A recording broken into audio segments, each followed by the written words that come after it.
Entrei nessa senda de maneira lúcida, comecei a me trabalhar, comecei a movimentar minhas energias, comecei a criar soltura nas minhas energias, a me tornar cada vez mais sensível, né, às leituras energéticas dos ambientes, das pessoas, comecei a perceber cada vez mais os padrões.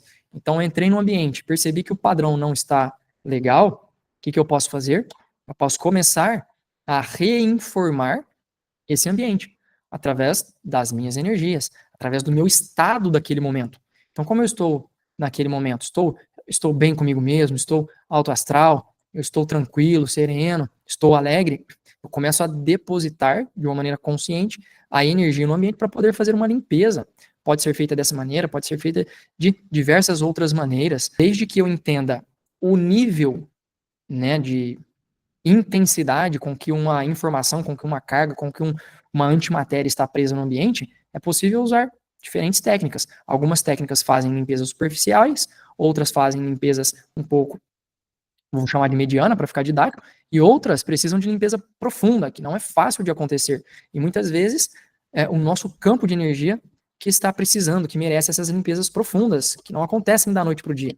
O Wagner Borges fala muito sobre essa questão de ambientes e que com um bom trabalho, né, um trabalho ali consciente, a gente consegue, de repente, em 6 meses, mudar o padrão do ambiente de uma casa, mudar totalmente o padrão do ambiente de uma casa, né? Isso não é regra, isso é só um orientador de que as coisas, dependendo, não são tão simples do jeito que nós achamos.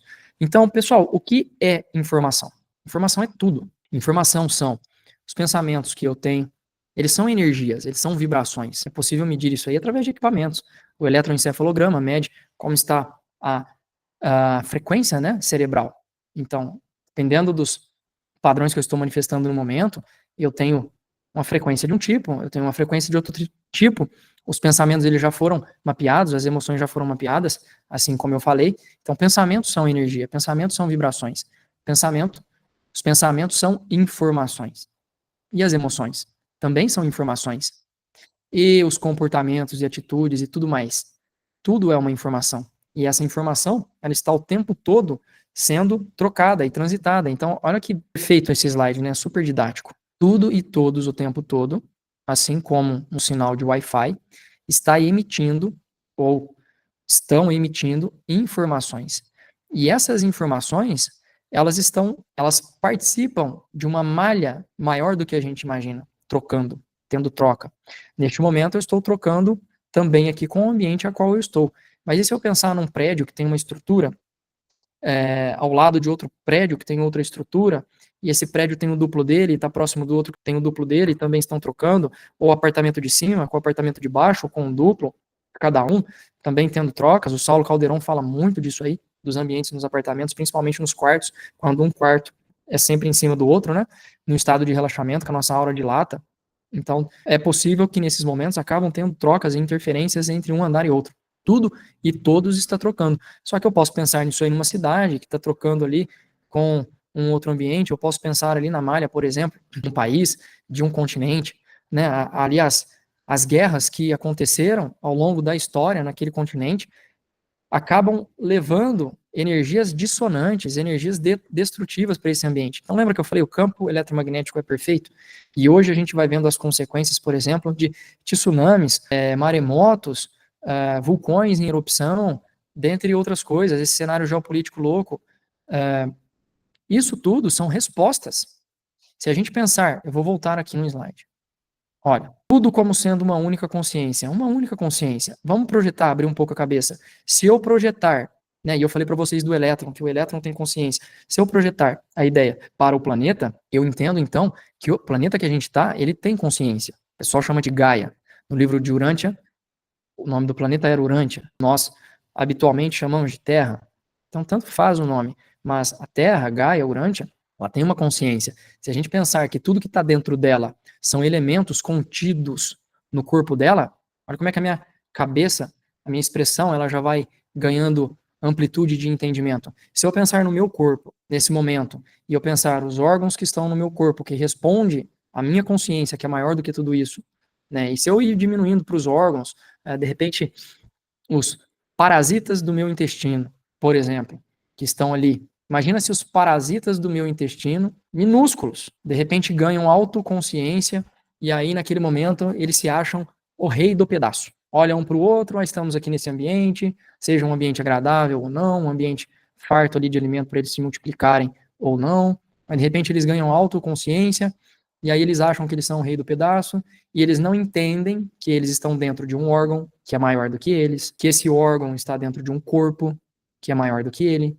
que esse corpo está pertencendo a uma estrutura maior do que ela, e essa estrutura está ligada a uma consciência maior do que ela, e que essa consciência está ligada ao todo, que é maior do que tudo e todos, que é tudo e todos. Entendem o nível? Se a gente pensar aí, de repente, esses parasitas no meu intestino começam a guerrear um com o outro, e aí o intestino, de repente, por causa dessas brigas, desses conflitos, dessa guerra, o intestino começa a dar sinal de mau funcionamento, começa a mostrar alguns alertas. E eu estou aqui, observando, sentindo, percebendo, o meu intestino não está legal, tem alguma coisa errada. E aí começa a crescer, o alerta começa a aumentar, as dissonâncias, né, as repercussões dissonantes que ele me traz, começam a, de repente, ligar um sinal de alerta em mim, aí eu paro para pensar, opa, vou resolver isso aí, tem algo errado. E aí eu faço uma desparasitação, e aí eu faço uma regulagem, né, começo a tomar alguns manipulados, por exemplo, para ajudar a regular o meu intestino, começa a trazer energia para poder equilibrar o duplo do meu intestino, começa a fazer um trabalho completo. E aí parte dos parasitas começam a ser eliminados, de repente, tô criando cenário, né? Eles começam a entrar em pânico, meu Deus, o mundo tá acabando, né? Olha os nossos irmãos aqui, estão indo por água abaixo, o que é que tá acontecendo? Nunca vimos isso antes.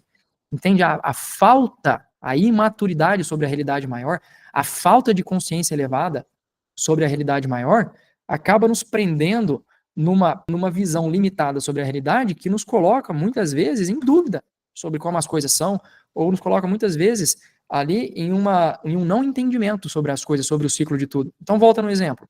Estamos aqui dentro de Gaia, que é uma consciência, essa consciência que é maior do que nós, do que os elementos, os continentes estão ali, a humanidade veio há milênios se degladiando, guerreando, matança, em sentimentos de ódio, de vingança, das coisas mais densas que possam existir, coisas que eu já falei para vocês e que resgato aqui só para fazer jus ao tema, a mutilação genital que está desenfreada, só pesquisar na internet. Tanto que acontece documentários e filmes explorando o tema. Ainda hoje existe sacrifício humano, sacrificando crianças para os deuses, para as estruturas maiores, para os interesses próprios, os massacres, os assassinatos, os suicídios, muita coisa pesada, de maneira incessante, acontecendo por milênios e milênios, tudo isso gerando informação, tudo isso gerando deformação no campo de um local, de um ambiente, de um país, e as respostas então começam a aparecer. São respostas, é tudo um efeito balança. Se eu começo a descompensar, lembra, é tudo um organismo só. Então, se eu começo a olhar como tudo sendo um organismo, em algum momento o organismo emite um sinal de resposta para poder contrabalancear o desequilíbrio que está acontecendo. Então, são ciclos, são tempos, são prazos. Se eu começo a olhar e a investigar de uma maneira holística e maior, eu começo a ter compreensão sobre tudo isso aí. Volta para cá para a gente não se perder. Mas aproveitando, né, eu vou fazer outro parêntese. E é com esse mesmo olhar que a gente acaba buscando a compreensão na agricultura. Se parar para pensar e a gente investiga tudo isso aí, a gente está falando aqui pelo Instituto também, nós investigamos isso. Quando eu olho para a agricultura, eu olho para a agricultura como um organismo. Quando eu olho para a empresa, eu olho para a empresa como um organismo. Um organismo que possa estar em equilíbrio, em desequilíbrio, e aí a gente pode começar a investigar os pontos de desequilíbrio. Quando eu olho para a natureza, para a agricultura, eu olho dessa maneira. A ideia de pragas e doenças, ela encaixa em estímulo e resposta, causa e consequência. Então, o homem entrou de uma maneira imatura, causando desequilíbrios num sistema, o sistema vai compensar esse desequilíbrio. Se a gente não entra no nível, né, da consciência da natureza para poder restabelecer essas informações, para poder reprogramar, para poder ali começar a equalizar o sistema, sempre vão vir respostas da natureza, que é uma consciência que está ali maior do que o homem que está entrando, com o corpo de gestão, né, a natureza ela está compreendendo a totalidade dela. Nós estamos inseridos dentro do sistema, não é assim? Por mais que propriedade ela está delimitada e sendo gerida a partir de um grupo de consciências humanas, ou a partir de uma única, né? A parte de gestão, a parte de interesses, a parte de decisão para onde que vai, do que faz, por mais que existe isso, todas as pessoas ali envolvidas, todos os elementos, todas as emoções que as pessoas carregam para o trabalho, tudo aquilo está entrando, sendo computado, e a natureza pega, lê aquilo tudo, é assim que a gente acaba compreendendo, ela faz uma leitura daquilo tudo, né? O homem aí perdeu um pouco da espiritualidade dele, para não falar quase tudo, né, da espiritualidade dele, e debocha ainda quem tem, né, que honra a natureza, que entra na natureza com respeito, entendendo ali a ancestralidade, entendendo ali as consciências que existem, né, que são direcionadas para essa proteção, para esse zelo, para algo maior do que a gente possa entender. Então as pessoas comuns acabam desrespeitando isso, achando que são mitos, que são falácias. Por exemplo, os padrões indígenas de entrar pedindo a bênção num ambiente, pedindo autorização ali para estar lá, para pertencer àquilo, pedindo a bênção para poder retirar um fruto de uma árvore. É um estado de conexão, um estado de comunhão que vai muito além do que as pessoas hoje em dia conseguem compreender. Acha que é besteira, mas a gente acaba lendo tudo isso aí em equipamentos, entendendo que a planta tem uma estrutura de energia, que ela acaba modelando, reconfigurando essa estrutura de energia frente ao perfil de pessoa que está ali. É um negócio belíssimo. Então, tudo é um organismo. Olha até onde eu estou entrando com vocês, eu vou parar por aqui, tá?